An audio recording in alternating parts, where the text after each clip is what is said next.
వి gold trusted gold buyers తాకట్టులో ఉన్న బంగారాన్ని విడిపించి ఈ రోజు ఉన్న మార్కెట్ ధరకే కొనబడును. మరిన్ని వివరాలకు సంప్రదించండి 7771077220.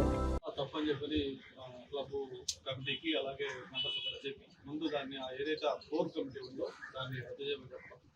ఆ తర్వాత కూడా ఇది ఒక పొలిటికల్ రీహాబిలిటేషన్ సెంటర్ కూడా కొత్త ఆరోపణలు వచ్చాయి.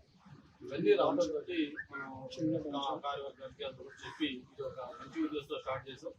ఆ పర్పస్ డివైడ్ అవుతుంది. ఏదైనా వివాదాలు వస్తున్నాయి కాబట్టి కంప్లీట్గా దీన్ని రివామ్ చేసుకోవాల్సిన అవసరం ఉంది. దానికి సహాయ సభ్యులుగా నాకు కూడా బాధ్యత స్టార్ట్ చేసినట్టు ఇచ్చేయడం చెప్పి చెప్తాం. మరి దానికి అంతా కూడా కమిటీ అభివృద్ధి ఆ కమిటీ మొత్తం కూడా రాజీనామా చేసి ఇప్పుడు ఫ్రెష్గా ఒక ఎలక్షన్ వెళ్ళాలని కూడా నిర్ణయం తీసుకున్నాను. ఆ ఫ్రెష్గా ఎలక్షన్ వెళ్ళాలని నిర్ణయం తీసుకున్న తర్వాత దానికి ఎలక్షన్ ఆఫీసర్ పెట్టారు, ప్రాసెస్ స్టార్ట్ చేశారు. మళ్ళీ అక్కడ కొన్ని కాంట్రాక్ట్లు అంటే నేను ఒకటే మీకు తెలియజేసాను, విశాఖపట్నంలో క్లబ్లు కొత్త కాదు. మనకి వాటర్ క్లబ్ ఉంది, గోల్ఫ్ క్లబ్ ఉంది, ఆఫీసెస్ క్లబ్ ఉంది, అలాగే సెక్యూరిటీ క్లబ్ ఉంది. ఇలా చాలా క్లబ్లు ఉన్నాయి. అయితే ఇక్కడ పిల్లర్ క్లబ్ స్పెషాలిటీ ఏంటంటే ఇప్పుడు ఎవరైనా వాటర్ క్లబ్లో మెంబర్షిప్ కావాలంటే దానికి ఒక 30 లక్షలు కట్టాలి. అదే గోల్ఫ్లో కట్టాలంటే 30 లక్షలు కట్టాలి. ఇట్లా సామాన్యులకు అడ్డుకోవడం లేకుండా అవి చాలా ఎక్కువ మెంబర్షిప్తో ఉన్నాయి. అదే పిల్లర్ క్లబ్ అంటే అందరికీ ఒక మిడిల్ క్లాస్ కానీ రిజర్వ్గా ఉండే ఎంప్లాయీస్ అందరికీ అందుబాటులో ఉండే మెంబర్షిప్ పెట్టాలి. అందుకే దీనికి దాదాపు 1500 మంది పైగా మెంబర్స్ కూడా చేరారు. మరి ఇటువంటి క్లబ్ అనేది అన్ఫార్చునేట్గా ఇంతకుముందు ఏ క్లబ్ వాటర్ క్లబ్ కానీ లేకపోతే గోల్ఫ్ కానీ ఆఫీసెస్ క్లబ్ కానీ సెంచరీ కానీ ఎన్నో ఏడపించినా ఎప్పుడు ఇటువంటి వివాదాల్లో ఇది గురికాదు. అన్ఫార్చునేట్గా ఎంతో మంచి ఉద్దేశంతో స్టార్ట్ చేసిన పిల్లల క్లబ్ ముందుగా ఈ నియోజకవర్గ ఎమ్మెల్యే గారైన గంటా శ్రీనివాసరావు గారికి ఓటమి లేని నాయకుడు ఎవరన్నా ఉన్నారంటే అది గంటా శ్రీనివాసరావు ఈ రాష్ట్రంలో. దానికి ఇక్కడ భీమిలి అత్యంత వేగంగా అభివృద్ధి చెందే ప్రదేశము భీమిలి.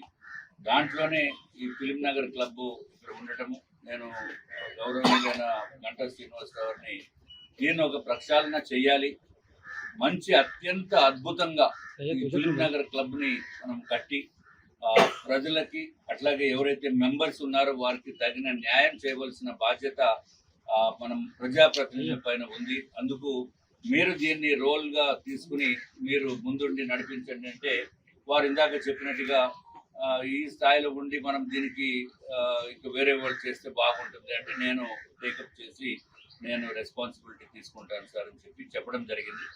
తప్పనిసరిగా ఆ విధంగా చేస్తే బాగానే ఉంటుందని చెప్పి అందుకని చెప్పి ప్రెసిడెంట్గా నామినేషన్ వేయడం జరిగింది. అట్లాగే నేను ఇంతకుముందు కొన్ని అసోసియేషన్స్లో ప్రెసిడెంట్గా చేశాను. విశాఖపట్నం డిస్ట్రిక్ట్ క్రికెట్ అసోసియేషన్ ప్రెసిడెంట్గా సుమారు 10-12 సంవత్సరాలు చేశాను. అట్లాగే ఐటీ పార్క్స్ అసోసియేషన్, మన విశాఖపట్నం ఐటీ పార్క్స్ అసోసియేషన్ ప్రెసిడెంట్గా చేశాను. ప్రజాప్రతినిధులుగా ఉన్నప్పుడు కొంచెము సోషల్ రెస్పాన్సిబిలిటీ అట్లాగే విశాఖపట్నం గౌరవాన్ని కూడా మనం బయటికి పెద్ద ఎత్తున తీసుకుని వెళ్ళవలసిన అవసరం ఉంది. అందుకు నేను గంటా గారిని అడిగినప్పుడు నువ్వు నామినేషన్ వేయండి అని చెప్పిన ప్రకారం నేను నామినేషన్ ప్రెసిడెంట్గా వేశాము. కానీ ఇక్కడెక్కడ కూడా రాజకీయాలతోటి సంబంధం లేదు. కేవలము అందరినీ కూడా ఒక సోషల్ ఈక్వేషన్స్ ప్రకారము ఉండి, సరే రకరకాల కారణాలతోటి అది అంత ముందు వేసింది క్యాన్సిల్ అయింది ఎన్నికల ప్రక్రియ.